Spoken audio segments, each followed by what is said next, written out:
پیار کرو، سبحان اللہ سبحان اللہ میری قرابت سے پیار کرو، میری مودت سے پیار کرو، اس کے ساتھ ناتا جوڑ کے رکھ۔ اور قرآن کہتا ہے کہ وہ مودت، وہ میری قرابت معمولی چیز نہیں ہے، اس کو عام نہ سمجھنا۔ انما یرید اللہ لیذھب عنکم الرجس اہل البیت ویطہرکم تطہیرا۔ لوگوں سنو، میرے محبوب کی جو قرابت ہے نا، اس سے میں نے پلیتی ہر قسم کی دور کر دی ہے۔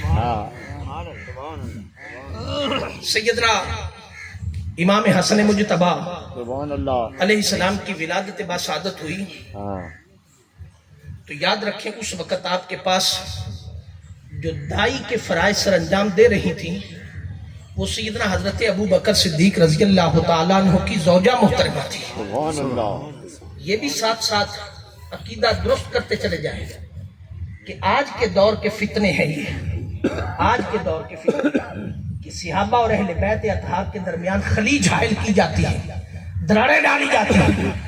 یاد رکھیں، نہ کتب احادیث میں نہ تاریخ میں کہیں صحابہ اور اہل بیت اطہار کے درمیان اختلاف کہیں نہیں تھا۔ یہ آج کے ملاؤں کی اپنے ٹوٹکوں اور ٹوٹوں کی پیسوں کی وجہ سے اختلافات کریٹ کی اور امت کا شرازہ بکھیرا۔ جب اختلافات ہوتے ہیں تو گھر میں دائی بنا کر کے اپنی بیویوں کو نہیں بھیجا جاتا۔ زوجہ محترمہ سیدنا صدیق اکبر امام حسن مجتبی کی ولادت ہوئی ہاں تو گود میں اٹھا کر سرکار کی بارگاہ میں لائی۔ سبحان اللہ جب سرکار کی بارگاہ میں لائی، سرکار نے گھٹی دی، لعاب دہن ڈالا، ماتھا چوما، گردن چومی، پیار کیا، سبحان اللہ پیار کر کے واپس کیا، فرمایا لے جاؤ فاطمہ کے پاس لے جاؤ، زیادہ دیر الگ نہ رکھو میرے شہزادے کو۔ سبحان اللہ جب دوبارہ پکڑایا تو کھڑی ہو گئی، فرمایا یا رسول اللہ ایک عرض ہے، ناراض نہ ہو تو میں ایک سوال پوچھوں؟ فرمایا جی پوچھو۔ ہاں فرمایا یا رسول اللہ میں پریشان ہوں، جب سے شہزادے کی ولادت باسعادت ہوئی ہے ہاں تو جب عورتوں کے ہاں بچے پیدا ہوتے ہیں تو اس سے پہلے خون آتا ہے حیض کا، اور بعد میں بھی آتا ہے جو ماں بننے کی علامات میں سے ہوتا ہے، میڈیکلی اس کی صحت کی علامات میں سے ہوتی ہے۔ یا رسول اللہ بیٹے کی ولادت ہوئی ہے، حیض کا خون نہ پہلے آیا ہے نہ بعد میں آیا ہے، میں ڈر گئی ہوں کہ کہیں کوئی میڈیکلی پرابلم تو نہیں ہے، کوئی مشکل تو نہیں ہے، ڈر گئی ہوں کہ کیا وجہ ہے۔ میرے آقا علیہ الصلوۃ والسلام نے فرمایا کیا تو نے آیت مبارکہ نہیں سنی انما یرید اللہ لیذھب عنکم الرجس اہل البیت ویطہرکم تطہیرا؟ میرے رب نے ہر قسم کی پلیتی میری اہل بیت سے دور کر دی ہے، تو حیض پلیتی میں آتا ہے، فرمایا یہاں حیض کا کوئی تعلق نہیں ہے، فرمایا یہاں پاکی ہی پاکی ہے، یہاں ناپاکی کوئی نہیں ہے۔ جس اہل بیت کی قسمیں رب قرآن میں کھائے اور آج ہم اس پر زبان درازی کریں، عقیدہ پختہ رکھیں اور ایک رکھیں، وہ کیا ہے؟ وہ عقیدہ یہ ہے کہ کل اسألکم علیہ اجرا الا المودۃ فی القربى، ہماری کامیابی اور بقا اور ضمانت اہل بیت اطہار کی غلامی ہے۔ سبحان اللہ اللہ اکبر اور یہاں دوسری بات یاد رکھیں، یہاں اللہ کے جوڑ نہیں بنتا، میں کبھی ایسی بات نہیں کرتا، مگر یہ تحریک منہاج القرآن کا ترہ امتیاز ہے کہ وہ جب بھی بات کرتے ہیں بیلنس بات کرتے ہیں، عقیدہ جب بھی بیان کیا بیلنس برابر کا عقیدہ بیان کیا ہے۔ ہمیشہ یہ بات یاد رکھنی چاہیے کہ صحابہ کرام رضوان اللہ تعالی علیہم اجمعین اور اہل بیت اطہار کے درمیان کوئی اختلاف نہیں تھا۔ اس کی دو مثالیں میں آپ کو دے دیتا ہوں، بلکہ تین بن جائیں گے۔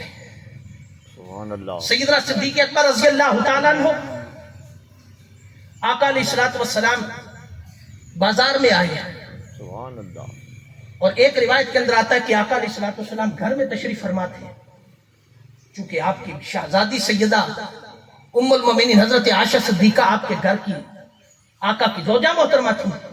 سیدنا صدیق اکبر تشریف لائے گھر، آقا علیہ الصلوۃ والسلام جھکے ہوئے ہیں اور حسن پاک امام حسین علیہ السلام آپ کے کندھے پر سوار ہیں، سبحان اللہ آپ کے کندھے پر سوال سوار ہیں۔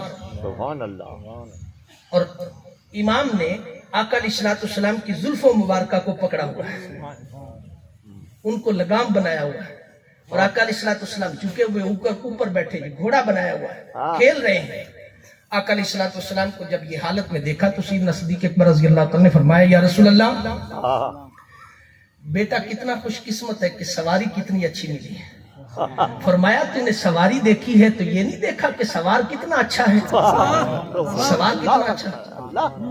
اور یہی روایت حضرت عمر بن خطاب رضی اللہ تعالیٰ عنہ کے متعلق آتی ہے، مگر جو روایت میں آپ کے سامنے رکھنا چاہتا ہوں اس کا دوسرا پہلو ہے۔ یہ سیدنا صدیق اکبر رضی اللہ تعالیٰ عنہ کی مثال محبت کی، سیدنا حضرت عمر رضی اللہ تعالیٰ عنہ آپ کے شہزادے عبداللہ بن عمر رضی اللہ تعالیٰ عنہ اور امام علی مقام کے درمیان کھیلتے ہوئے کوئی اختلاف پیدا ہوا،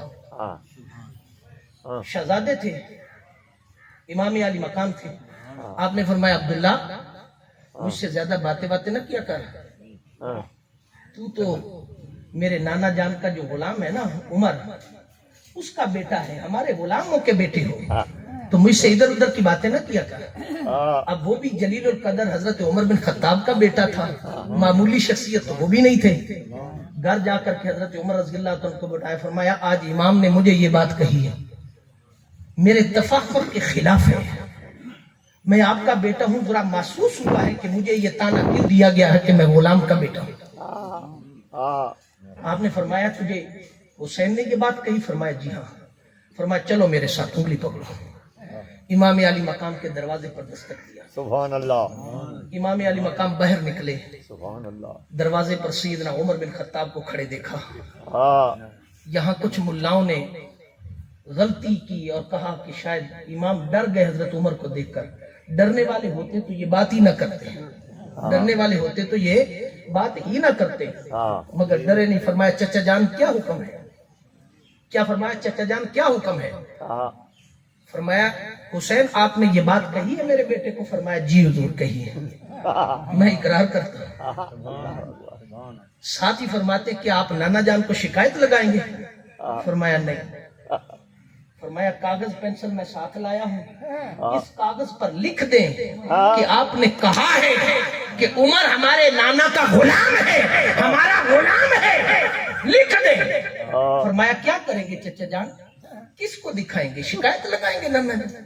فرمایا نہیں شکایت نہیں لگاؤں گا، یہ میں ساتھ لے جاؤں گا، جب دنیا سے رخصت ہوں گا تو میرے کفن کے اندر ہوگا، فرشتے جب مجھ سے پوچھیں گے کہ عمر کیا لائے ہو تو میں پرچی نکال کے دوں گا۔ فرمایا میں دنیا سے یہ لایا ہوں، مجھے ان کے گھرانے والوں نے لکھ کر کے دیا ہے کہ عمر ہمارے در کا غلام ہے، تو غلاموں سے سوالات نہیں کیے جاتے۔ ایک بات، دوسری بات، اگر اختلافات ہوتا تو سیدنا حضرت عثمان ذی النورین رضی اللہ تعالیٰ عنہ کا جب 40 دن گھیرا رہا، اگر اختلافات ہو تو پھر حسنین کریمین اور علی المرتضیٰ شیر خدا کرم اللہ وجہ الکریم کو باہر کھڑے ہو کر کے پہرا دینے کی ضرورت کیا تھی؟ پہرا دینے کی کیا ضرورت ہے؟ نہجۃ البلاغہ کو اٹھائیں، جید کتب کو اٹھائیں، ہر کسی کے اندر اب نہجۃ البلاغہ اہل سنت والجماعت کے ہاں مقبول بھی ہے، اہل تشیع کے ہاں بھی مقبول ہے، اور لکھی اہل تشیع کے اکابرین نے ہے، خطبات مولا کائنات علی المرتضیٰ شیر خدا کرم اللہ وجہ الکریم کے خطبات پر لکھی گئی ہے۔ صاحب مصنف نہجۃ البلاغہ لکھتے ہیں کہ جو مقام عمر بن خطاب اور عثمان غنی ذی النورین اور سیدنا صدیق اکبر رضی اللہ تعالیٰ عنہ کو ملا ہے، بے شک مجھے بھی وہ مقامات ملے ہیں، مگر ہر کسی کا مقام اپنا اپنا ہے، اپنے اپنے درجے میں منفرد ہے۔ سبحان اللہ، ہم کسی کی بات کو ماننے کے لیے تیار ہی نہیں ہیں، سننے کے لیے تیار نہیں ہیں۔ اگلی بات آ جائے، ہم آج تک باغ فدق سے لے کر اور آج تک تمام اختلافی مسائل پر صحابہ کرام رضوان اللہ تعالی مجمعین پر زبان درازی کرتے ہیں۔ یاد رکھیں صحابہ کے متعلق میرے آقا نے فرمایا اقتدیتم، فرمایا صحابہ میری امت کے درخشندہ ستارے ہیں، ان کی اتباع کرنا تم پر لازم ہے۔ صحابہ نے بھی فیض در مصطفیٰ سے پایا، اور وہ اہل بیت ہے، وہ حضور کی آل ہے، حضور کی آل سے محبت اور مودت۔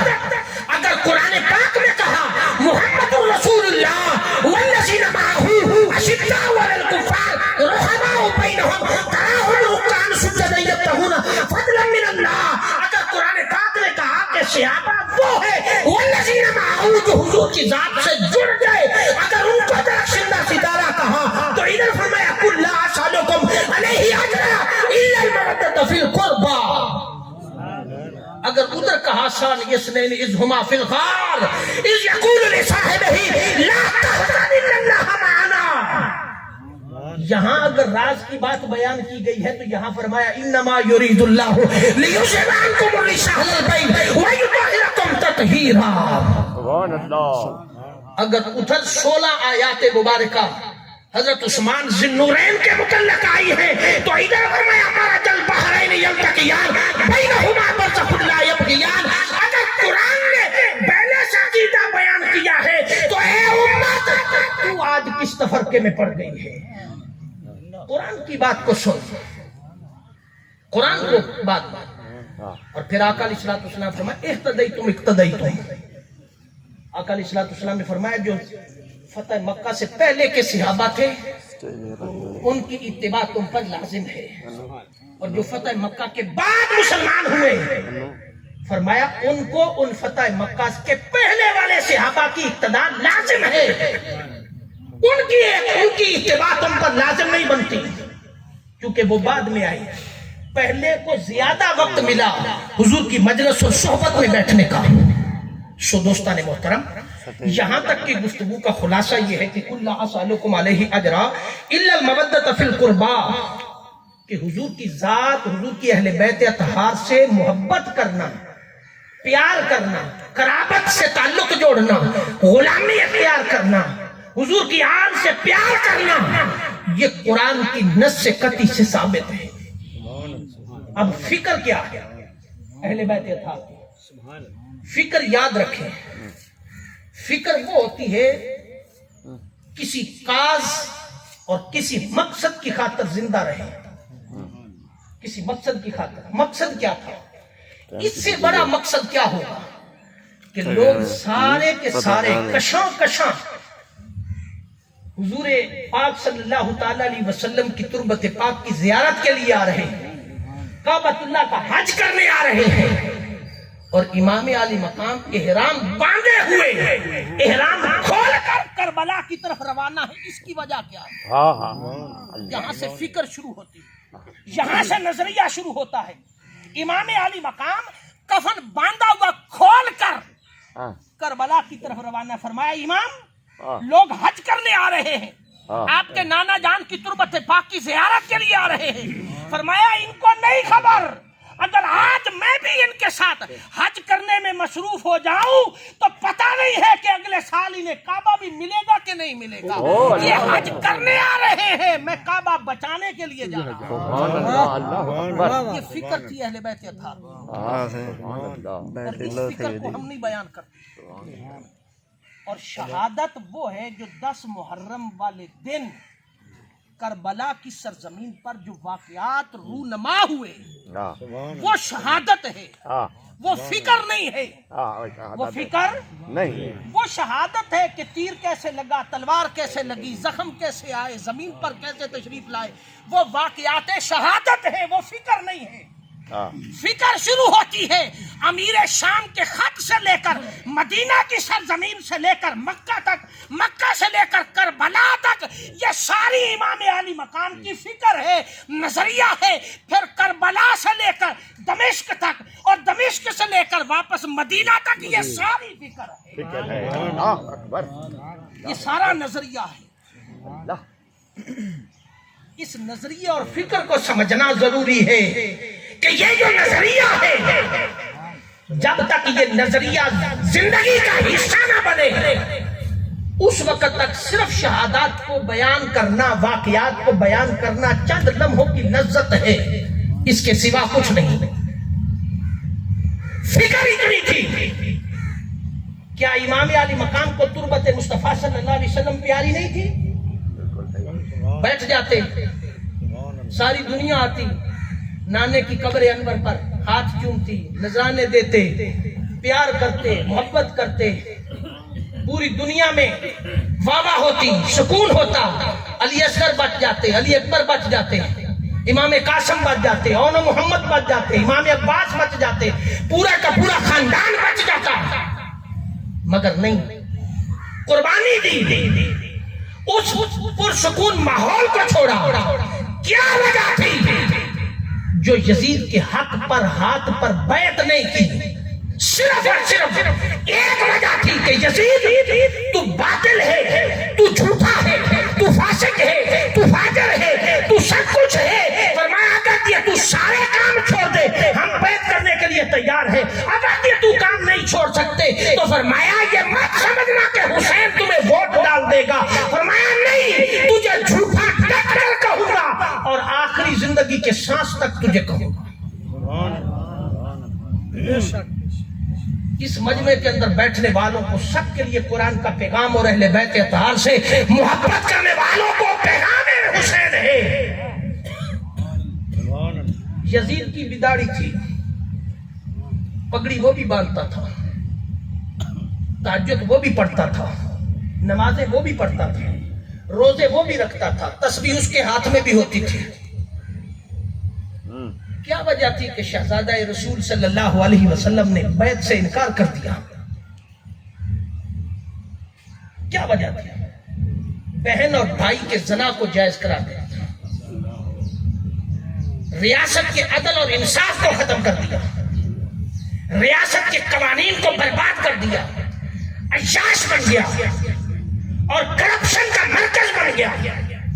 اس کے علاوہ وہ یہ چاہتا تھا کہ حسین تم مدینہ کی ریاست میں بیٹھ کر اللہ اللہ کرو, نمازیں پڑھو, روزے رکھو, حج کرو, زکات دو, حکومت ہم کریں گے, اقتدار ہمارے پاس رہنے دے, ہم زیادتی کریں, زنا کریں, جبر کریں, کرپشن کریں, لوٹ مار کریں, ملک لوٹیں, ہمیں کچھ نہ کہیں, آپ اللہ اللہ کرو, نمازیں پڑھو, روزے رکھو, حج کرو, یہ سب کچھ تم کرو, اقتدار ہم کریں.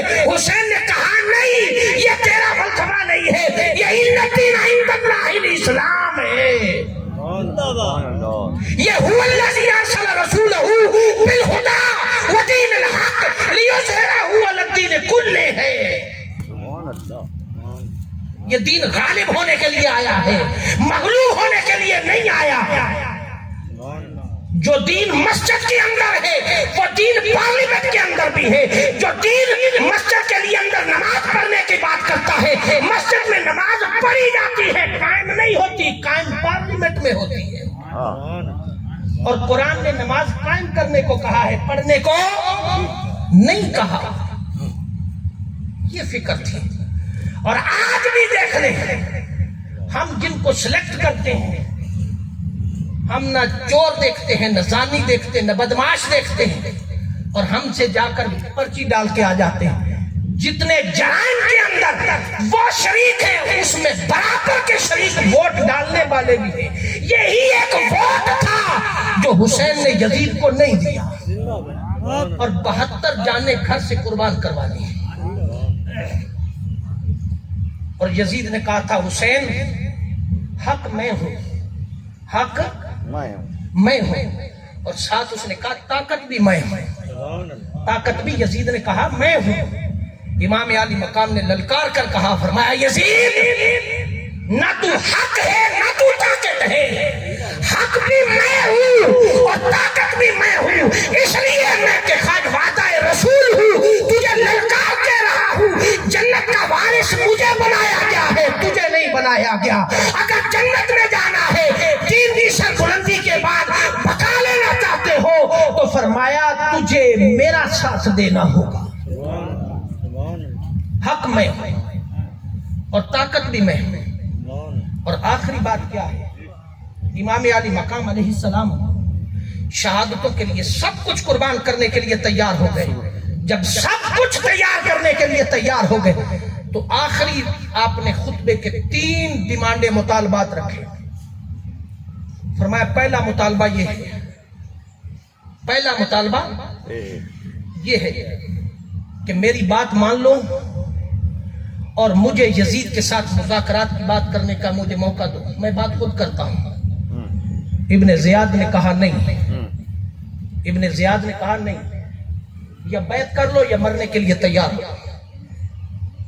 پہلی بات۔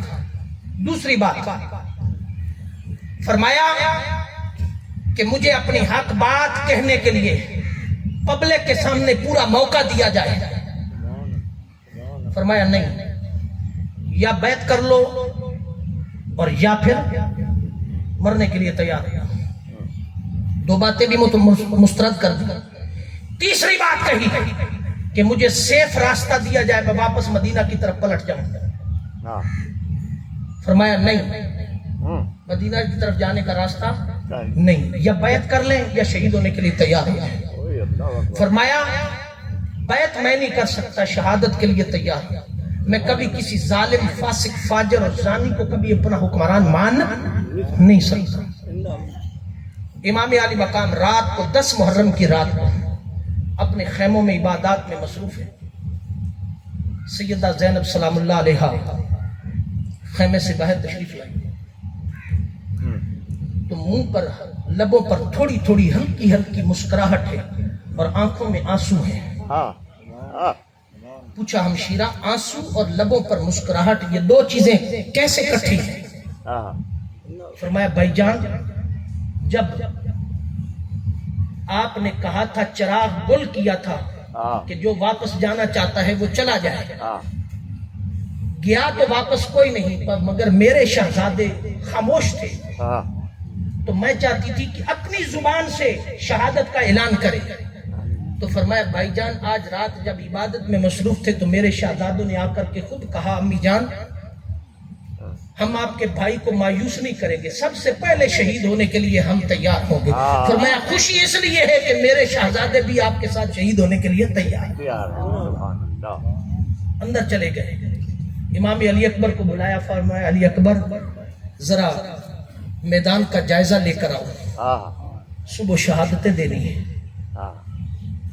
امام علی اکبر میدان کے وسط میں جاتے کہ پردہ نشین خاتون پردے میں بیٹھی ہے اور کچھ چن رہی ہے، کچھ کنکریاں چن رہی ہے۔ امام علی اکبر آواز دیتے ہیں کہ خاتون آپ کون ہیں اور کیا کر رہی ہیں؟ 3 بار آواز دی، تیسری بار سیدہ کائنات نے پیچھے پلٹ کر دیکھا، فرمایا میرا نام فاطمہ ہے، میں آج آئی ہوں، کنکریاں چننے کے لیے آئی ہوں، اپنے پلو سے جھاڑو دینے آئی ہوں کربلا، کیونکہ کل میری اہل بیت اور میرے گھر کی نسل کی کنکریوں پر پھول کٹ کٹ کر کے گرنے ہیں، کہیں کنکریاں ان کے جسموں میں پیوست نہ ہو جائے، کہیں کنکریاں پیوست نہ ہو جائے، صاف کرنے آئے۔ الغرض رات عبادت میں گزرتی ہے، ساری رات عبادت میں گزرتی ہے، صبح ایک ایک کر کے شہادتیں پیش کرتے ہیں رب کائنات کی بارگاہ کے اندر، سب صبر اور استقامت کا مجسمہ بنے ہوئے ہیں اور سب اللہ کی رضا کی خاطر قربانیاں دے رہے ہیں، کوئی بھی اپنے نظریے پر کمپرومائز نہیں کر رہا، کوئی سمجھوتا نہیں کر رہا۔ اور فکر حسین کا پیغام یہ ہے، محترم استاد منظور صاحب کی والدہ محترمہ کی روح کو اصالِ ثواب میں آنے والے، اس جم غفیر میں بیٹھنے والے مسلمانان اور غلامان اہل بیت اطہار، ہم ایک طرف اہل بیت اطہار سے محبت کے دعوے کریں، غلامی کے دعوے کریں اور یہ دعویٰ کریں کہ جنت کے وارث اہل بیت اطہار ہیں، ان کے بغیر جنت نہیں ملے گی۔ تو کیا آج تک ہم نے اہل بیت صرف لنگر کھانے کے لیے رکھی ہے، چاولوں کے لیے رکھی ہے کہ ان کے نام کی نیازی اور دیگے پکائیں اور رب کر جائیں؟ کبھی فکر حسین بھی اپنے اندر داخل کرنے کی کوشش کی ہے؟ کبھی فکر حسین اور نظریہ حسین کو بھی اپنی زندگی کا حصہ بنایا ہے؟ اگر نظریہ حسین کو، فکر حسین کو آج اگر ہم نے اپنی زندگی کا حصہ بنایا ہوتا تو آج یہ وطن عزیز کا نظام یہ نہ ہوتا جس کے اندر آج ہم ذلت اور رسوائی کے دعوے پر سبحان اللہ. ہم نے نظریہ حسین کو چھوڑا، فکر حسین کو چھوڑا، اور آج ہم ذلت کے دھانے پر ہیں. آج بھی اگر ہم شعور کی خیرات لے لیں تو جھوٹی ریاست مدینہ کے نعرے لگانے والوں سے آج بھی جان چھوٹ سکتی ہے، آج بھی سرمایہ دار اور وڈیروں سے جان چھوٹ سکتی ہے، جگیرداروں سے جان چھوٹ سکتی ہے. یہی وہ سسٹم تھا جس کے خلاف حسین نے قربانیاں دی تھی. ہم صرف ان کے نام کی دیگیں پکا کے کھا جاتے ہیں، سال کے بعد ہڑپ کر جاتے ہیں، مگر فکر حسین ہماری زندگی کے اندر داخل نہیں ہے. نہیں ہویا. پھر ہم کہیں کہ غلام حسین ہے، حسین لجپال ہے، حسین کی نیاز ہے، حسین فلاں ہے، حسین فلاں ہے. یہ ساری باتیں اپنی جگہ پر عقیدت اور محبت میں ہیں، مگر سب سے بڑی اور کمال بات حسین کا نظریہ ہے، حسین کی فکر ہے. اس رب کائنات کی بارگاہ کے اندر محترمہ کی روح کو ایصال ثواب کی مجلس میں آئے ہیں، اس فکر حسین کو لے کر کے جائے تو اس مرحومہ کی قبر بھی ٹھنڈی رہے گی، ہماری زندگیوں میں بھی ٹھنڈک آ جائے گا، سبحان اللہ. ہماری زندگیوں میں بھی ٹھنڈک آ جائے گی. کل سالکم علیہ اجرا الا المودۃ فی القربا. قرابت کا تعلق، قرابت سے پیار، قرابت سے محبت، حضور سے محبت، حضور سے محبت، خدا سے محبت، یہ سلسلہ جب تک قائم رہے گا اور نظریہ قائم رہے گا، فکر قائم رہے گی تو ہماری بقا ہے، ورنہ ہم اسی طرح دنیا کے اندر ذلیل و رسوا ہوتے رہیں گے. محرم الحرام آ رہا ہے، اپنی زندگیوں کے اندر امن کے گہوارے کو فروغ دیں، امن پیدا کریں، نام نہاد فسادات پر کام نہ دھریں، عقیدے کو پختہ رکھیں، فکر اور سوچ کو پختہ رکھیں. جب عقیدہ، فکر اور سوچ پختہ رہے گی تو معاشرے کے اندر کبھی بدامنی پیدا نہیں ہو سکتی، کبھی معاشرے کے اندر غلط فہمی پیدا نہیں ہو سکتی. کیوں کہ امام علی مقام نے اسی امن اور بقا کی خاطر سب کچھ قربان کیا تھا، سب کچھ قربان کر دیا تھا. امام علی مقام کی فکر قیامت تک آنے والے داعیان اسلام، فکر اسلام پر کام کرنے والے لوگوں کے لیے ہمیشہ فکر رہے گی. اس لیے کہ میرے آقا علیہ الصلوۃ والسلام نے فرمایا تھا حسین، میں حسین سے، حسین مجھ سے ہے اور میں حسین سے ہوں. شیخ الاسلام ڈاکٹر محمد طاہر القادری نے فرمایا پتہ اس وقت چلا کہ یہ بات تو سمجھ آتی تھی کہ حسین مصطفیٰ سے ہے. اولاد ہمیشہ باپ سے پوچھتی ہے اور پوچھی دیکھی جاتی ہے، سمجھی جاتی ہے، مگر اس وقت پتہ چلا آقا جب فرماتے تھے کہ میں حسین سے ہوں، پتہ یہ چلا کربلا تک حسین مصطفیٰ سے تھے، کربلا سے لے کر قیامت تک مصطفیٰ کریم حسین سے ہے، کیونکہ دین کو بقا میرے حسین نے عطا فرمائی. سبحان اللہ. اس رب کائنات کی بارگاہ کے اندر دعا ہے کہ آج ہمیں فکر حسین کو زندہ کرنے کی توفیق دے، ہمیں اپنے اندر اس غلامی کے توق کو گلے میں ڈالنے کی توفیق دے جو غلامی حسنین کریمین کے قدموں تک لے جاتی ہے. تحریک منہاج القرآن شیخ الاسلام ڈاکٹر محمد طاہر القادری کی صدا فقط اس پاکستانی قوم کے لیے یہ ہے کہ جب تک یہ کرپٹ سسٹم برقرار رہے گا فکر حسین کبھی زندہ نہیں ہو سکتی، اور حسین کی غلامی کرنا تمہاری بقا ملے گی. اور آخری جملہ یہ ہے کہ یزید کے 15 بیٹے تھے، یزید کے 15 بیٹے اور 5 بیٹیاں تھیں. تاریخ ابن خلدون کو دیکھیں، 15 بیٹے اور 5 بیٹیاں تھیں. یزید کے 15 بیٹوں اور 5 بیٹیوں میں سے آج ایک شخص بھی زندہ نہیں ہے، ایک شخص بھی زندہ نہیں، نسل میں سے کوئی شخص زندہ نہیں. کیوں کہ قرآن نے کہا تھا ان شانئک ھو الابتر، ان شانئک ھو الابتر، انا اعطیناک الکوثر فصل لربک وانحر، ان شانئک ھو الابتر. جو میری اہل بیت سے، میری نسل سے بغض رکھے گا اس کی نسلیں مٹ جائے گی. آؤ یزید کی نسل تو کہیں دکھائی نہیں دیتی، مگر حسین کو دیکھنا ہے تو آج بھی سادات کرام کو دیکھو، نسل زندہ ہے، زندہ ہے حسین. آج بھی نسل زندہ ہے، آج بھی نسلیں. تو حسین کے غلام بنو نا، حسین کی غلامی اختیار کرو، اور حسین کی غلامی فکر حسین ہے. اللہ رب العزت ہمیں عمل کی توفیق عطا فرمائے اور مرحومہ کے اللہ پاک درجات کو بلندی عطا فرمائے. وما علینا الا البلاغ. ہمیں